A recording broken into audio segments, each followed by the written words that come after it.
Bonjour, je m'appelle Laure Bonneton et je vais vous présenter le travail que j'ai effectué sur la ventilation au ballon autoremplisseur à valve unidirectionnelle du patient intubé durant la phase de transfert de la salle de bloc opératoire vers la salle de surveillance post-interventionnelle. Le constat de départ de ce travail était d'une part une utilisation large du bavus pour ventiler le patient intubé durant le transfert de la salle de bloc opératoire vers la salle de surveillance post-interventionnelle, et face à cela, une absence de monitorage des VT délivrés avec le bavus alors que les recommandations internationales relatives à la ventilation protectrice préconisent de délivrer des VT compris entre 6 et 8 ml/kg de poids idéal théorique.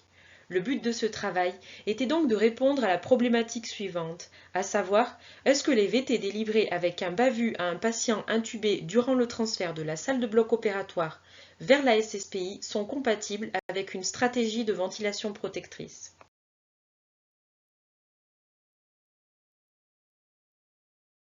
Pour cela, nous avons réalisé une évaluation des pratiques professionnelles sur simulateur, avec pour objectif principal la mesure des VT délivrés avec un bavus, et pour objectif secondaire la recherche de variabilité pouvant être associée à l'administration de VT avec un bavus, à savoir le genre du professionnel, son expérience en termes d'années d'exercice dans la profession et sa fréquence d'utilisation du bavus. Par ailleurs, nous avons également évalué si un outil de formation tel que la ventilation au bavus sur simulateur de poumon pouvait apporter une aide. Cette étude a été réalisée selon la logistique suivante. L'IAD devait ventiler avec un bavus un mannequin haute fidélité, intubé, relié à un simulateur de poumon, lui-même relié à un système d'acquisition des données. Cela permettait d'obtenir de manière précise les VT délivrés par les IAD. Au total, ce sont 34 IAD du CHU de Clermont-Ferrand qui se sont portés volontaires à cette évaluation de pratique professionnelle. Le schéma d'étude était le suivant. Dans un premier temps, le scénario de ventiler un patient intubé avec un bavus durant le transfert de la salle de bloc opératoire vers la SSPI était proposé. Les IAD n'avaient dans ce premier temps aucun visu sur les VT qu'ils délivraient. La première consigne était de délivrer 10 insufflations au mannequin sans qu'aucune autre information ne leur ait été donnée. En deuxième consigne, 3 cas cliniques leur étaient proposés. La deuxième phase de cette étude correspondait quant à elle à la phase d'évaluation de l'outil de formation. Et pour finir, un questionnaire était proposé aux IAD dans lequel ils devaient renseigner les VT qu'ils pensaient avoir délivrés pour les 3 cas cliniques. La durée totale de l'étude était approximativement de 10 minutes par IAD.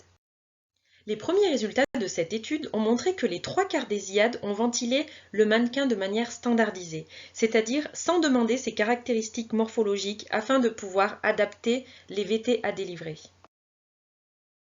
En effectuant le rapport VT réalisé sur VT envisagé, lorsque les IAD devaient ventiler les 3 cas cliniques proposés, nous avons observé que 50% des IAD n'excèdent pas les 5% de taux de réussite et que moins d'un IAD sur 10 a un taux de réussite supérieur ou égal à 80%. Concernant le taux de VT délivré compris entre 6 et 8 ml/kg de poids idéal théorique, nous avons remarqué qu'un IAD sur 2 ne délivre pas plus de 2 VT sur 10 compris entre 6 et 8 ml/kg de poids idéal théorique et que seulement 15% des IAD ont obtenu un taux supérieur ou égal à 80%. Se pose alors la question des VT délivrés.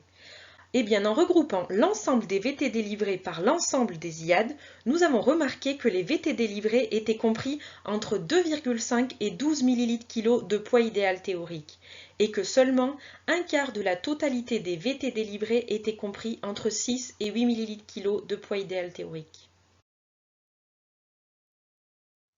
La recherche des facteurs associés à la délivrance de VT avec un bavus s'est quant à elle révélée négative dans cette étude.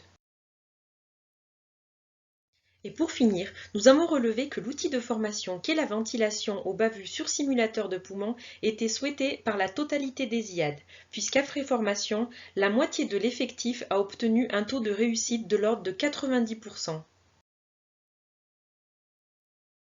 Cette étude a donc permis de mettre en évidence le fait que les VT délivrés avec un bavus à un patient intubé sont peu compatibles avec une stratégie de ventilation protectrice.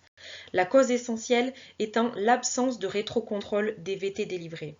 Par ailleurs, la ventilation avec un bavus sur simulateur de poumon semble quant à elle indispensable et prometteuse. En perspective de ce travail, il est envisagé d'augmenter et de diversifier la cohorte afin d'obtenir des données plus représentatives. Je vous remercie de votre attention.